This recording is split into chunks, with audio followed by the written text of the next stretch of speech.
Oke, assalamualaikum warahmatullahi wabarakatuh. Selamat pagi, anak-anakku. Kali ini saya akan menjelaskan tentang tugas kalian yang pertama, sambil kalian biar tahu nanti benar atau salahnya ya.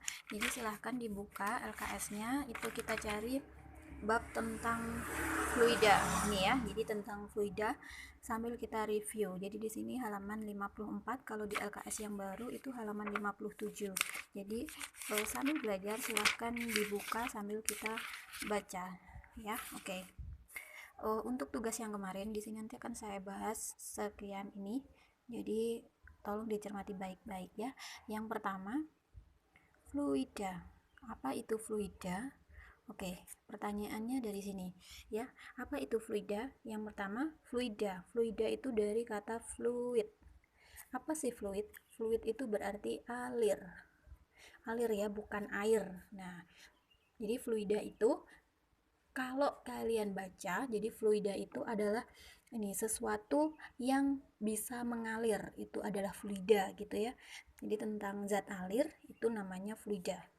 Dia bisa berupa zat gitu ya. Jadi zat alir, fluida itu garis besarnya dia adalah zat alir. Kemudian fluida sendiri, fluida itu dibagi menjadi dua. Apa aja? Jadi ada fluida kita bagi dua, ada yang fluida statis, ada yang fluida dinamis. Oke, apa bedanya dari fluida statis dan fluida dinamis?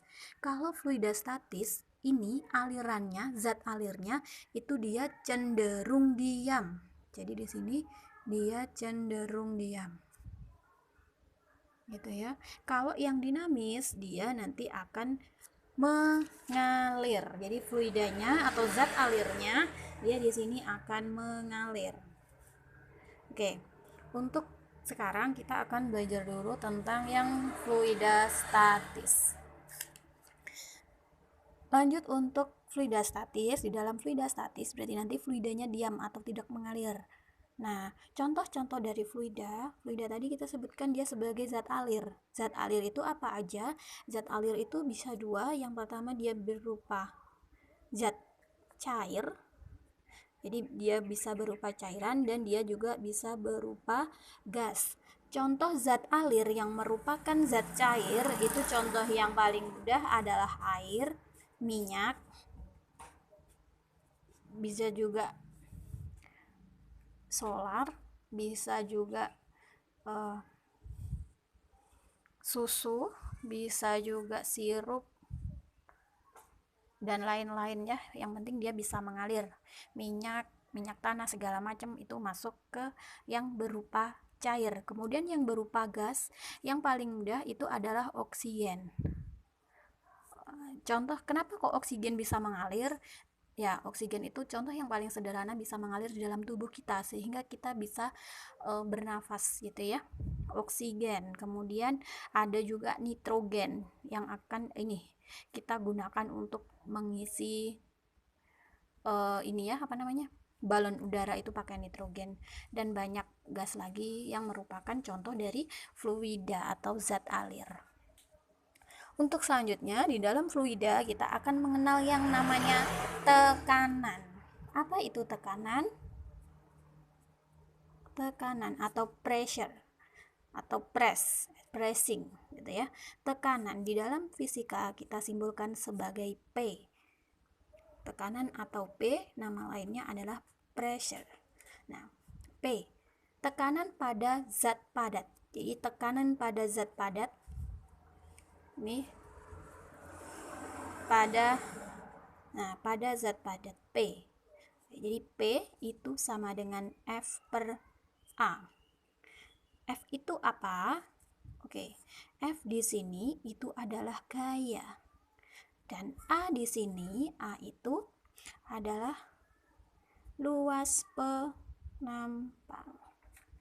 Oke, jadi tekanan pada zat padat itu dipengaruhi oleh gaya dan luas penampang. Karena hubungannya P itu sebanding dengan F dan P berbanding terbalik dengan A.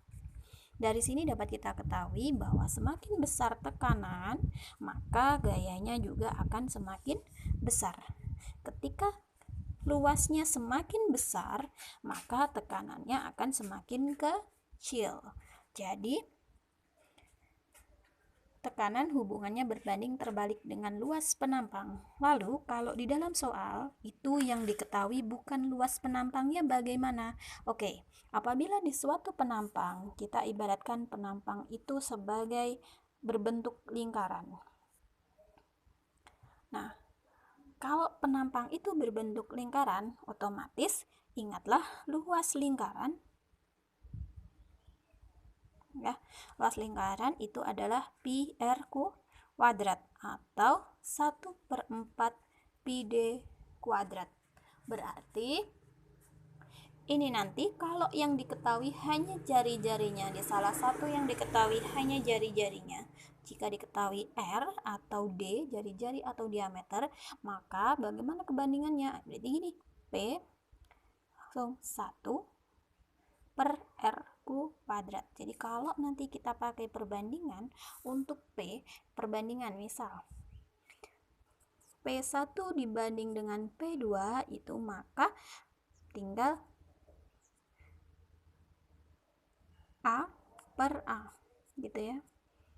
A-nya berarti di sini itu adalah A2 per A1 gitu ya, karena 1 per A1 per 1 per A2, sehingga terbalik, perbandingannya terbalik, sehingga P1 dibanding P2 itu bisa jadi R2 kuadrat dibanding R1 kuadrat. Jadi ini nanti kalau ada soal perbandingan, kalian cukup memakai ini. Oke. Untuk selanjutnya,